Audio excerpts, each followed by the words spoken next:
Hello friends, welcome to my YouTube channel. तो बिना किसी देरी के हम करते हैं आज के इस सेशन को शुरू। तो हम करेंगे 50 क्वेश्चन हिस्ट्री से रिलेटेड।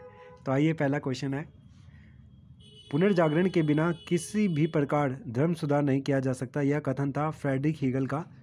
मद्रास में वेद समाज की स्थापना किसके प्रभाव स्वरूप हुई थी? तो ब्रह्म समाज के। आत्मसम्मान आंदोलन का आरंभ किसके द्वारा किया गया था? तो रामास्वामी नायकर के द्वारा। वायाकोम सत्याग्रह किस प्रथा के विरुद्ध आरंभ किया गया? तो छुआछूत प्रथा जो थी उसके विरुद्ध। दक्षिण भारत में राजमुंदरी सोशल रिफॉर्म एसोसिएशन की स्थापना किस समाज सुधारक ने करी थी? तो इनका नाम था वीरेसलिंगम पंतलु। वीरेसलिंगम पंतलु। यंग बंग आंदोलन का आरंभ किसने किया? तो Henry Vivian Derozio. Important question है friends, very very important, very important. आधुनिक भारत का प्रथम राष्ट्रवादी कवि किसे माना जाता है? हेनरी विवियन डेरोजियो को माना जाता है। गुलामगिरी किसकी रचना का नाम है? तो ज्योतिबे फुले उनकी रचना है गुलामगिरी। बहुत ही इंपॉर्टेंट है। और इसमें उन्होंने दास प्रथा के बारे में, जो फिजी में हमारे भारत के लोग रहते थे, किस तरह से दास के रूप में वहाँ पे काम करते थे, ठीक है, गिरमिटिया मजदूर, उनके बारे में बताया है। फ्रांस की क्रांति विश्व इतिहास पटल पर महत्वपूर्ण घटना के रूप में 1789 में स्थापित हुई थी, ईस्वी में हुई थी। और इसने पूरे विश्व को लिबर्टी, इक्वलिटी एंड फ्रेटर्निटी, समता, स्वतंत्रता एवं बंधुता की विचारधारा दी थी। फ्रांसीसी क्रांति के माध्यम से फ्रांस में किस शासन व्यवस्था की स्थापना हुई? तो गणतंत्रात्मक, ठीक है, डेमोक्रेटिक। फ्रांस की क्रांति के दौरान फ्रांस के किस सम्राट को सार्वजनिक फांसी की सजा के रूप में मृत्युदंड दिया गया था? तो लुई 16 थे ये, लुई 16 के टाइम पे। नेक्स्ट क्वेश्चन है, फ्रांस का निरंकुश राजतंत्रीय शासन किस सिद्धांत पर आधारित है? तो दैवीय सिद्धांत है ये, दैवीय सिद्धांत पर। फ्रांस का सम्राट लुई 16 एक शासक था, अयोग्य शासक था। 18वीं शताब्दी का फ्रांस कितने स्टेट में विभाजित था? तो 3 स्टेट में विभाजित था। पहला था चर्च, क्लर्जी, नोबल, और फिर दूसरा वाला जिसको हम नोबल कहते हैं, और थर्ड वाला था जिसको हम कॉमन पीपल कहते हैं।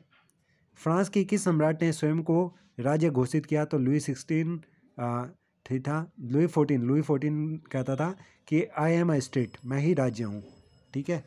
फ्रांसीसी क्रांति के आदर्श वाक्यों में क्या समाहित था? तो स्वतंत्रता, बंधुत्व, समानता, ठीक है, liberty, equality and fraternity, brotherhood जिसको कहा जाता है। निम्न में से कौन सा दार्शनिक सरकार की कटु आलोचना करने के लिए कारण सरकार का घोर शत्रु था? तो जॉक देरिंदा, ठीक है। रूसो की सोशल कॉन्ट्रैक्ट बुक थी, ये ध्यान रखना आपको। लेटर्स ऑन इंग्लिश किसकी रचना का नाम है? वॉल्टेयर की। लेटर्स ऑन इंग्लिश ये वॉल्टेयर की है। रूसो की सोशल कॉन्ट्रैक्ट। किस दार्शनिक ने निरंकुश राजतंत्रीय व्यवस्था के स्थान पर संवैधानिक राजतंत्रीय व्यवस्था की स्थापना का विचार दिया? तो मॉन्टेस्क्यू ने कहा था कि स्टेट होना चाहिए, लेजिस्लेटिव, एग्जीक्यूटिव और जुडिशरी के बीच में पावर का डिस्ट्रीब्यूशन होना चाहिए। मॉन्टेस्क्यू की रचना का क्या नाम था? मॉन्टेस्क्यू की रचना का नाम क्या था? The spirit of laws, the spirit of laws. तो तीनों की बुक का नाम याद रख लेना, द स्पिरिट ऑफ लॉज, और ये वाला वॉल्टेयर की लेटर्स ऑन इंग्लिश, और रूसो की सोशल कॉन्ट्रैक्ट। रूसो द्वारा किस प्रकार की संप्रभुता का प्रतिपादन किया गया? लोकप्रिय। रूसोनी व एमिली नामक कृतियों की रचनाकार कौन थे? रूसो। और साथ में इन्होंने द सोशल कॉन्ट्रैक्ट भी लिखी थी। मनुष्य स्वतंत्र जन्म लेता है किंतु वह स्वतंत्र जंजीरों में जकड़ा रहता है। यह प्रसिद्ध कथन किस दार्शनिक से संबंधित है? जीन जैक रूसो से। जॉन लॉक की वह कृति कौन सी है जिसमें उन्होंने निरंकुश राजतंत्र व उसके अधिकारों का खंडन किया? Two treatises of government. तो ये भी इंपॉर्टेंट है, जॉन लॉक की टू ट्रीटीज ऑफ गवर्नमेंट। सारे के सारे क्वेश्चन एनसीईआरटी हिस्ट्री से हैं। फ्रांस में किस माह की 14 तारीख को राष्ट्रीय पर्व के रूप में मनाया जाता है? तो जुलाई को। बास्टिल का जो किला था उसको तोड़ दिया गया था। फ्रांस की उस मुद्रा का नाम क्या था जिसे 1794 ईस्वी में समाप्त कर दिया गया? तो लिवरे थी। कौन सी थी? लिवरे थी। फ्रांस में किस शासन व्यवस्था के अंतर्गत संपत्तिहीन लोगों के मताधिकार को समाप्त किया गया? तो डायरेक्टरी व्यवस्था के अंतर्गत।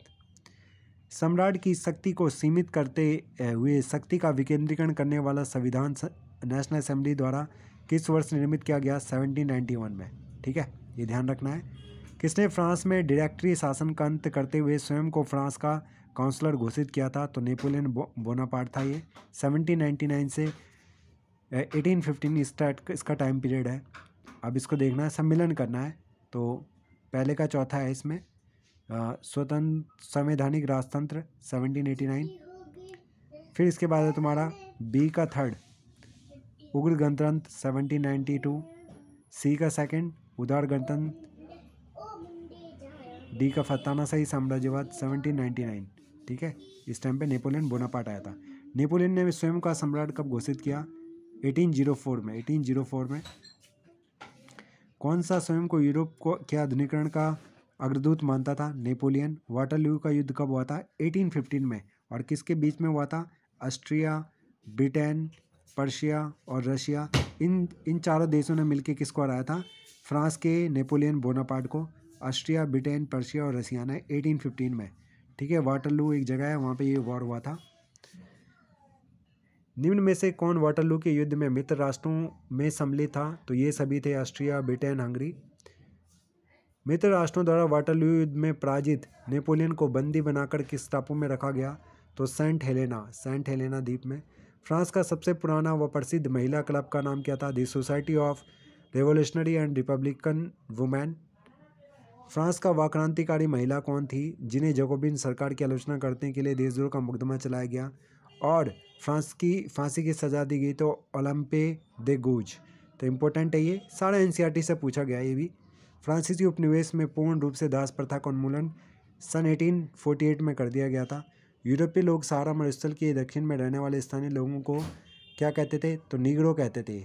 नीग्रो कहते थे।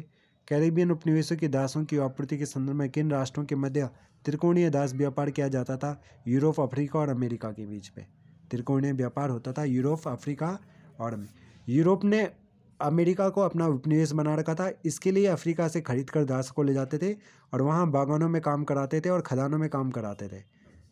किस क्रांति को अक्टूबर क्रांति कहा जाता है? तो रशियन रेवोल्यूशन को 1917 में हुई थी जो। ठीक है, रूसी क्रांति के दौरान चेका का गठन किसने किया? तो लेनिन ने, व्लादिमीर लेनिन ने। ठीक है, बोल्शेविक पार्टी से था ये, लाल झंडा इनका था। किसने रूस में लाल सेना का गठन किया? ट्रोट्स्की ने करा था, ट्रोट्स्की। जारशाही व्यवस्था की समाप्ति किस वर्ष हुई? तो मार्च 1917 में। जार का शासन होता था रशिया में, उसको ख़त्म कर दिया गया था। 7 नवंबर 1927 को बोल्शेविक क्रांति का नेता कौन था? Lenin, Vladimir Lenin. मदर की रचना किसने करी? Maxim Gorky. इंपॉर्टेंट क्वेश्चन है, मैं भी पहली बार पढ़ रहा हूँ। मदर की रचना मैक्सिम गोर्की ने। वर्ष 1917 में रूस की क्रांति कितने चरणों में संपन्न हुई थी? तो ये हुई थी 2 चरणों में। द कम्युनिस्ट मैनिफेस्टो किसके द्वारा लिखा गया है? तो कार्ल मार्क्स के द्वारा लिखा गया है। कार्ल मार्क्स के विचारों को मानने वाले समाजवादियों ने किस वर्ष Russian social democratic workers party का गठन किया?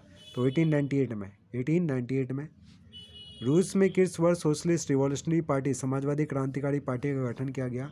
तो 1900 में किया गया था। तो फ्रेंड्स, हमने करे अभी 50 क्वेश्चन। अब हम करेंगे 50 क्वेश्चन को। अगर इस वीडियो में मैंने कहीं पे कोई गलती करी हो तो I am really sorry for that, please pardon me. तो फ्रेंड्स, इसी तरह आप तैयारी करिए और वीडियो अच्छी लगे तो सब्सक्राइब करें, लाइक करें और शेयर करें। और बस अपनी तैयारी करते रहें, जब भी पढ़ने का मौका मिले या मन करे तो पढ़िए। Thank you, have a good day.